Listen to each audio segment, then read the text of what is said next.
प्रशांत किशोर की विचारधारा क्या है?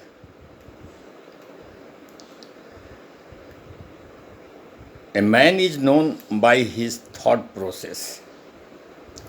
आदमी प्रायः अपने विचारधारा से जाना जाता है। वह कोई भी काम करता है तो उसके विचारों की झलक उसमें दिखाई पड़ती है। परंतु राजनीति एक ऐसा फील्ड है जहां आने वाले व्यक्ति की पहचान करना बड़ा मुश्किल होता है, क्योंकि इसमें प्रवेश करने के लिए सपनों का सब्ज बाग दिखाना जरूरी होता है, भविष्य के सुनहरे सपने दिखाना जरूरी होता है। यह उनकी अपनी मजबूरी भी होती है। आखिर कोई करे क्या, चाहे वह कितना भी ईमानदार व्यक्ति हो, लोग उस पर कैसे विश्वास करें? अगला अपना सीना चीरकर हनुमान के जैसा राम के दर्शन तो नहीं करा सकता अपने सच्चाई साबित करने के लिए, जो संभव ही नहीं है। परंतु जनता उस पर विश्वास कैसे करे? प्रशांत किशोर पूर्व में कोई पॉलिटिशियन नहीं रहे हैं जिससे उनके कार्यों की समीक्षा हो और विश्वास का आधार बने। प्रायः स्थापित पॉलिटिशियनों की विचारधारा लोगों को समझ में आ जाती है।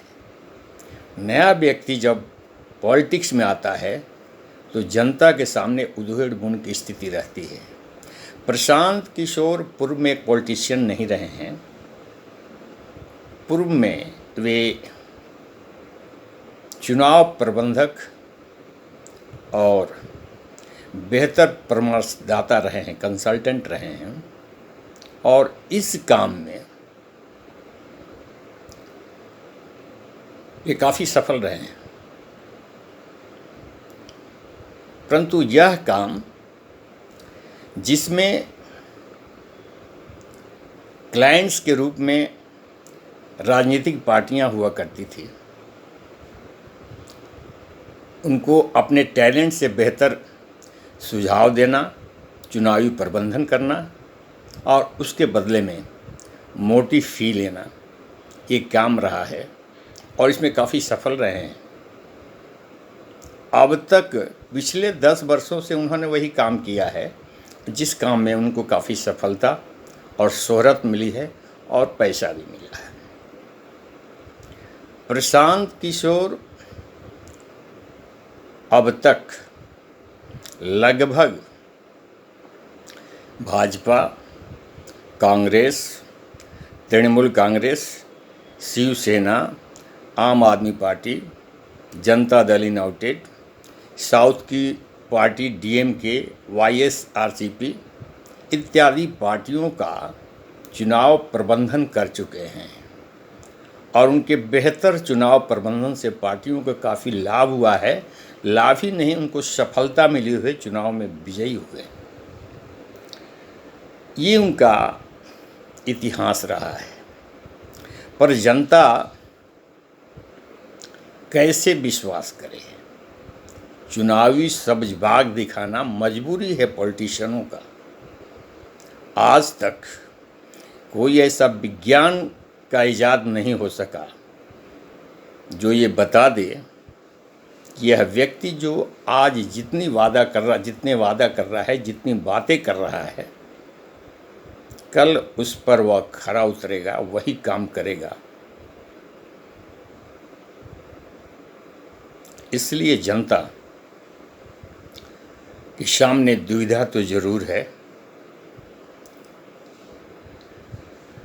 अब प्रश्न यह है कि प्रशांत किशोर अपने पूर्व विधा में सफल व्यक्ति रहे हैं और काफ़ी राजनीतिज्ञों का और राजनीतिक पार्टियों का सफलता में इनका मुख्य रोल रहा है। सोचना ये होगा कि अपनी मोटी फी के लिए इन्होंने सभी पार्टियों का समर्थन और चुनाव प्रबंधन किया। जिन पार्टियों में आपस में कहीं से कहीं सैद्धांतिक एकता नहीं है, वे पार्टियां बिल्कुल अलग हैं, उनके प्रवर्तक भी बिल्कुल अलग हैं।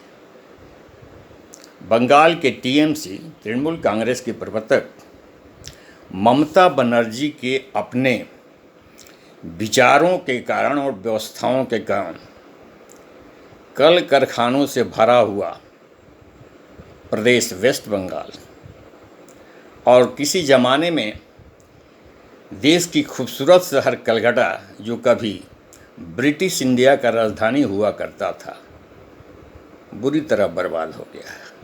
और उनकी नीतियों के कारण बांग्लादेशी घुसपैठ से प्रदेश की डेमोग्राफी खराब हो गई है।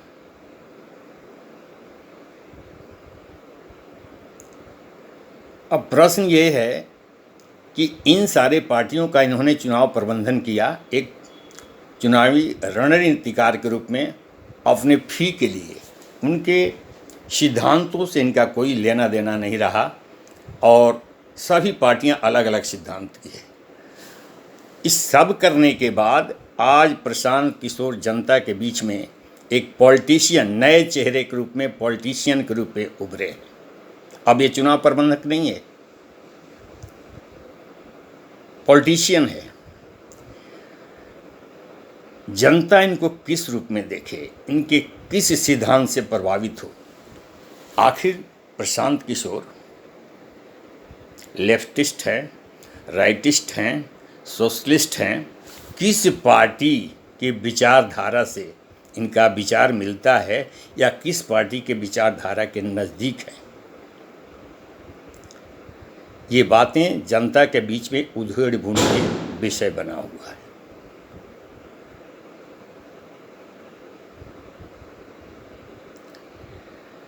पिछले कार्यों के अनुभव से तो यही लगता है कि प्रशांत किशोर ने जो काम किया है, अपने टैलेंट से बखूबी बेहतर काम किया है। परंतु अब यहाँ पर चूँकि विभिन्न सिद्धांतों के पार्टियों का इन्होंने सहयोग किया है और वो जीत कर अपने प्रदेश में किस प्रकार के व्यवस्था को उन्होंने चेंज किया, क्या किया, इनसे कोई लेना देना नहीं रहा। इन्हें अपने फी से मतलब रही। तो कहना ये पड़ेगा प्रशांत किशोर का आखिर सिद्धांत क्या है। लगता तो ऐसा है कि प्रशांत किशोर का अपना कोई सिद्धांत ही नहीं है। इन्होंने पैसा के लिए काम किया अब तक, तो अब तक इनका यही बैकग्राउंड रहा है। आज जनता के बीच में पॉलिटिशियन के रूप में आए हैं, जनता के बीच में उधेड़-बुन की बात तो रहेगी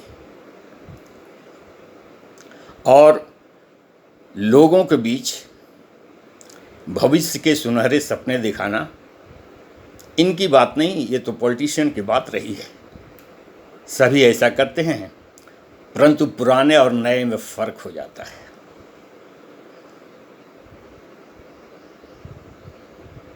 आखिर भोली भाली जनता